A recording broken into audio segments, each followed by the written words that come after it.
पद्धतीनं महापौर बसवणं सोपं नाही. ज्या प्रकारचे आकडे मुंबईकरांनी दिलेले आहेत आणि भारतीय जनता पक्ष कितीही मोठा विजय उत्सव करत असला बरं का, तरी त्यांचा विजय झालेला नाही. नरेंद्र मोदी यांनी सुद्धा स्वतःच्या भाषणानंतर आत्मचिंतन केलं पाहिजे. मोदी असं म्हणतायत की ज्या मुंबईत काँग्रेसचा जन्म झाला तिथे काँग्रेसचा पराभव आम्ही केला महानगरपालिका निवडणूक. मोदी यांना राजकीय इतिहासाचं भान नाही. गेले किमान 25 वर्ष या मुंबईवर शिवसेनेचंच राज्य, बाळासाहेब ठाकरेंचंच राज्य. त्याच्यामुळे इथे काँग्रेस जरी महाराष्ट्रात असली तरी मुंबईमध्ये शिवसेना.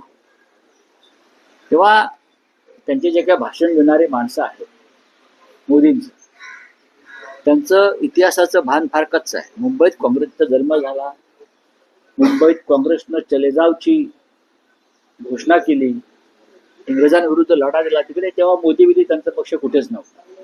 अशा संघर्षाच्या वेळेला भाजपा कुठेच नसतो.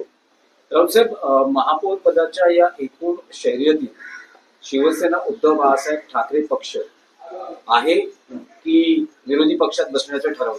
नाही, बघा, अजून आम्ही काही ठरवलेलं नाही. आता आम्ही फक्त मजा बघतो. कोणी पंचतारांकित हॉटेलमध्ये आहेत. आता माझ्या माहितीप्रमाणे भारतीय जनता पक्षाच्या नगरसेवकांना सुद्धा कुठेतरी हलवत आहे. म्हणजे कोण कोणाला घाबरते? सरकार आहे. अहो, सरकार तुमचं आहे.